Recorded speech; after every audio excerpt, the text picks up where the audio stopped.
শাস্তি হতে পারে মেসির, পেতে পারেন নিষেধাজ্ঞাও। লাতিন আমেরিকা অঞ্চলের বিশ্বকাপ বাছাইয়ের ম্যাচে প্যারাগুয়ের বিপক্ষে খেলতে নেমেছিল আর্জেন্টিনা। ম্যাচের শুরুতে এগিয়ে গিয়েও প্রতিপক্ষের কাছে 2-1 গোলের ব্যবধানে হারতে হয়েছে বর্তমান বিশ্ব চ্যাম্পিয়নদের। দলের এমন হারের দিনে রেফারির সিদ্ধান্তে মাঠেই রাগ জেরেছিলেন আর্জেন্টাইন সুপারস্টার লিওনেল মেসি। সেই ফুটেজ নিয়ে শোরগোল শুরু হয়েছে নতুন করে। সেখানে মেসিকে রেফারির সাথে বেশ উচ্চ বাক্য বিনিময় করতে দেখা যায়। ঘটনাটি ঘটে প্যারাগুয়ে ম্যাচের 33 মিনিটের সময়ে। ফাউলের জন্য হলুদ কার্ড দেখেন প্যারাগুয়ে ডিফেন্ডার অমর আলতেরেতে। এই ঘটনার 4 মিনিট পর আবারও ফাউল করেন তিনি। এবার তার ফাউলের শিকার হন মেসি।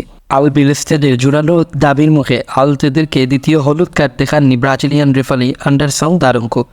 ব্যাপারটা মোটেও ভালো লাগেনি লিওর। বিরতির সময় মাঠে ক্ষোভ প্রকাশ করেন তিনি। এমন একটি ভিডিও প্রকাশ পেয়েছে।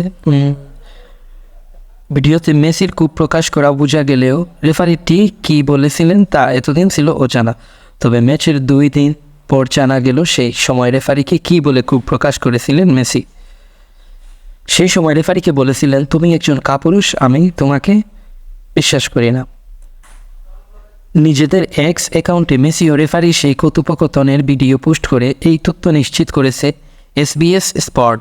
এমন আচরণের জন্য শাস্তিও হতে পারে মেসির, পেতে পারে নিষেধাজ্ঞাও। ম্যাচ শেষে সংবাদ সম্মেলনে রেফারিকে কাঠগড়ায় তুলেছিলেন আর্জেন্টাইন কোচ লিওনেল স্কলনি। তিনি বলেন, অনেক কিছুই বলতে পারি, কিন্তু সেসব অর্থহীন ও অজুহাত মনে হবে। তাই এসব না বলাই ভালো। মাঠে কী ঘটেছে আমরা সবাই দেখেছি।